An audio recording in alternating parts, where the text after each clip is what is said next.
आकाशवाणी देहरादून से प्रस्तुत हैं प्रादेशिक समाचार। पहले मुख्य समाचार। प्रधानमंत्री आज वीडियो कॉन्फ्रेंस के माध्यम से वंचित वर्गों के लिए ऋण सहायता के राष्ट्रव्यापी कार्यक्रम में भाग लेंगे। मुख्यमंत्री पुष्कर सिंह धामी ने कहा, प्रदेश को वेडिंग डेस्टिनेशन बनाने के लिए आधारभूत सुविधाएं विकसित की जा रही हैं।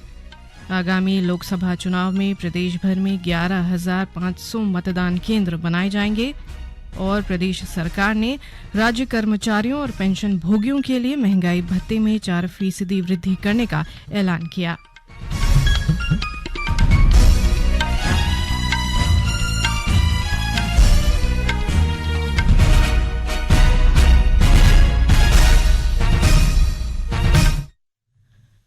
नमस्कार, समाचारों के साथ मैं व्याख्या चंदोला और अब समाचार विस्तार से।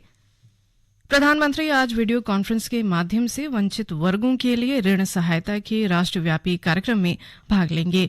वे प्रधानमंत्री सामाजिक उत्थान और रोजगार आधारित जनकल्याण पीएम सूरज के राष्ट्रीय पोर्टल का शुभारंभ करेंगे और वंचित वर्गों के 1 लाख उद्यमियों के लिए ऋण सहायता प्रदान करने की स्वीकृति देंगे। प्रधानमंत्री अनुसूचित जातियों, पिछड़े वर्गों और स्वच्छता कर्मचारियों सहित उपेक्षित समूहों के विभिन्न सरकारी योजनाओं के लाभार्थियों के साथ संवाद भी करेंगे। सूरज राष्ट्रीय पोर्टल उपेक्षित वर्गों को ऋण प्रदान करने की प्रधानमंत्री की प्राथमिक प्रतिबद्धता दर्शाता है। ये परिवर्तनकारी पहल है जिसका उद्देश्य समाज के अत्यंत उपेक्षित वर्गों का उत्थान करना है।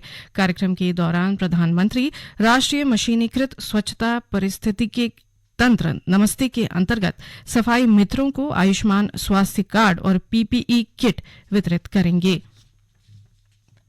मुख्यमंत्री पुष्कर सिंह धामी ने कहा है कि प्रदेश में डेस्टिनेशन वेडिंग को बढ़ावा देने के लिए आधारभूत सुविधाओं को विकसित किया जा रहा है। उन्होंने कहा कि इसके लिए राज्य में हवाई और रेल सुविधा को तेजी के साथ विकसित किया जा रहा है।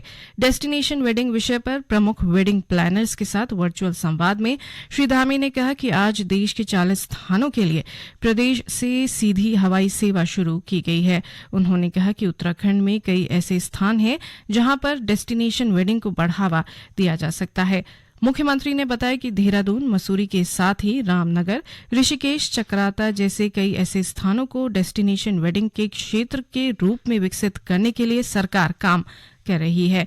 मुख्यमंत्री ने इस दौरान वेडिंग प्लानर्स के सुझाव लिए और कहा कि सरकार इन सुझावों पर अवश्य काम करेगी। लोकसभा सामान्य निर्वाचन 2024 के लिए प्रदेश में तैयारियां जोरों पर हैं।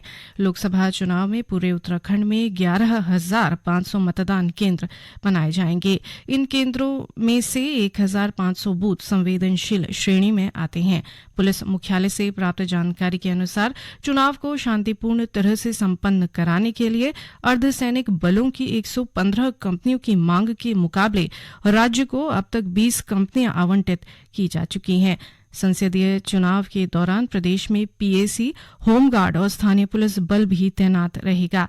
उधर चमोली जिले में स्वीप कार्यक्रम के तहत मतदाता जागरूकता व ईवीएम प्रशिक्षण शिविर आयोजित किए गए। इस दौरान वोटर हेल्पलाइन ऐप से नए मतदाताओं का पंजीकरण किया गया। जिला निर्वाचन अधिकारी हिमांशु खुराना के निर्देश पर जिले के उच्च शिक्षण संस्थाओं में युवा मतदाता के पंजीकरण के लिए 16 मार्च तक विशेष शिविरों का आयोजन किया जा रहा है। वहीं जिले की सभी विधानसभा क्षेत्रों के 50% से कम मतदान वाले मतदेय स्थलों पर मतदाता जागरूकता कार्यक्रम भी चलाए जा रहे हैं। उत्तराखंड राज्य महिला आयोग ने सशक्त नारी सम्मान समारोह का आयोजन किया। मुख्यमंत्री पुष्कर सिंह धामी ने समारोह का वर्चुअल माध्यम से उद्घाटन किया। इस अवसर पर वन मंत्री सुबोध उनियाल ने कहा कि प्रदेश के पर्वतीय क्षेत्रों की महिलाएं पहाड़ की रीढ़ हैं। कार्यक्रम में विभिन्न क्षेत्रों में उत्कृष्ट कार्य करने वाली 13 महिलाओं को सम्मानित भी किया गया। उत्तर प्रदेश की तरह ही उत्तराखंड के किसानों की नहर से सिंचित जमीन पर आपसी बंद किए जाने को राज्य सरकार ने स्वीकृति प्रदान की है।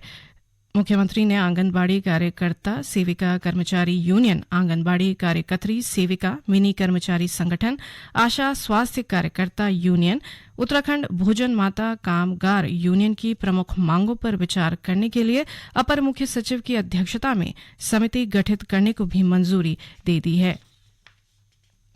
आकाशवाणी के समाचार सेवा प्रभाग ने देश भर में अपनी विभिन्न क्षेत्रीय समाचार एकांशों में पूर्णकालिक अनुबंध के आधार पर संपादकीय, कार्यकारी और समाचार वाचक सह अनुवादक नियुक्ति करने के लिए अनुभवी उम्मीदवारों से आवेदन आमंत्रित किए हैं। अधिक जानकारी वेबसाइट newsonair.gov.in/vacancies पर उपलब्ध है। 19 मार्च 2024 तक आवेदन किए जा सकते हैं।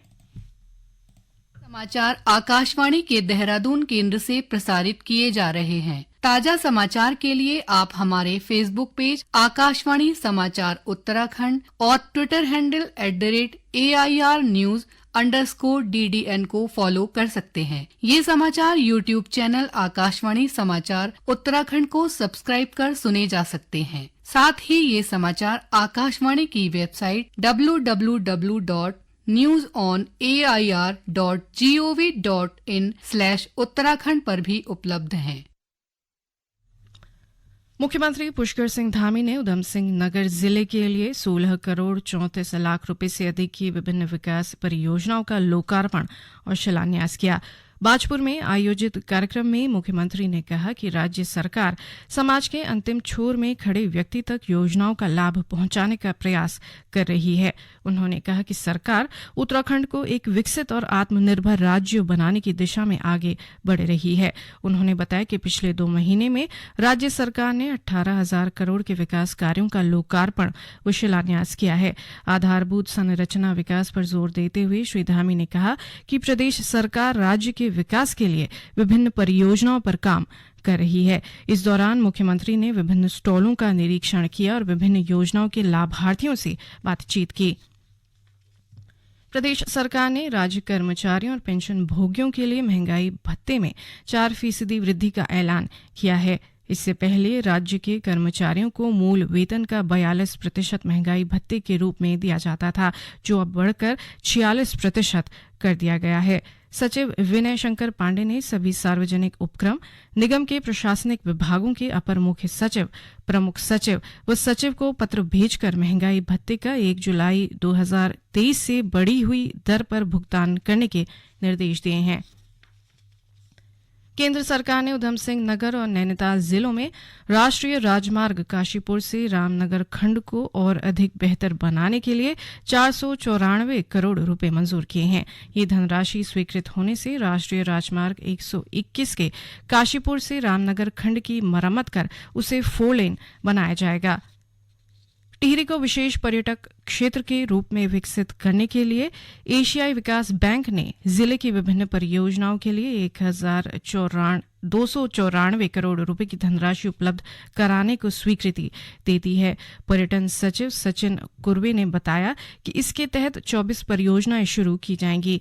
इसमें 80% राशि एशियाई विकास बैंक देगा, जबकि 20% खर्च राज्य सरकार वहन करेगी। पर्यटन सचिव ने बताया कि टिहरी जिले में सतत और समावेशी पर्यटन विकास को बढ़ावा देने के लिए टिहरी झील के आसपास के क्षेत्रों को विशेष पर्यटक क्षेत्र के रूप में विकसित करने का निर्णय लिया गया है। केंद्र सरकार ने सभी फार्मास्यूटिकल परिसंघों से फार्मास्यूटिकल विपणन प्रक्रियाओं के लिए आचार समिति गठित करने को कहा है और फार्मास्यूटिकल्स विपणन प्रक्रियाओं के लिए वेबसाइट पर पोर्टल बनाने के लिए एक संहिता बनाने के लिए भी कहा है। रासायनिक और उर्वरक मंत्रालय ने कहा है कि किसी भी फार्मास्यूटिकल कंपनी के स्वास्थ्य से जुड़े पेशेवरों और परिवार के सदस्यों के लिए निजी लाभ के लिए कोई उपहार नहीं दिया जाएगा। मंत्रालय ने कहा कि कंपनियां और उनके प्रतिनिधि देश के भीतर या विदेश में यात्रा नहीं कर सकेंगे। मंत्रालय ने कहा कि दवाओं के मुफ्त सैंपल ऐसे किसी व्यक्ति को नहीं दिए जाएंगे जो इन उत्पादों की सिफारिश करने के योग्य नहीं है। प्रदेश के अधिकांश हिस्सों में आज आंशिक रूप से लेकर आमतौर पर बादल छाए हुए हैं। मौसम विभाग के अनुसार राज्य के विभिन्न हिस्सों में आज और कल गरज के साथ बारिश और ओलावृष्टि की संभावना है। विभाग ने 3200 मीटर से अधिक ऊंचाई वाले पर्वतीय क्षेत्रों में हल्की बर्फबारी का अनुमान भी जताया है। अंत में मुख्य समाचार एक बार फिर।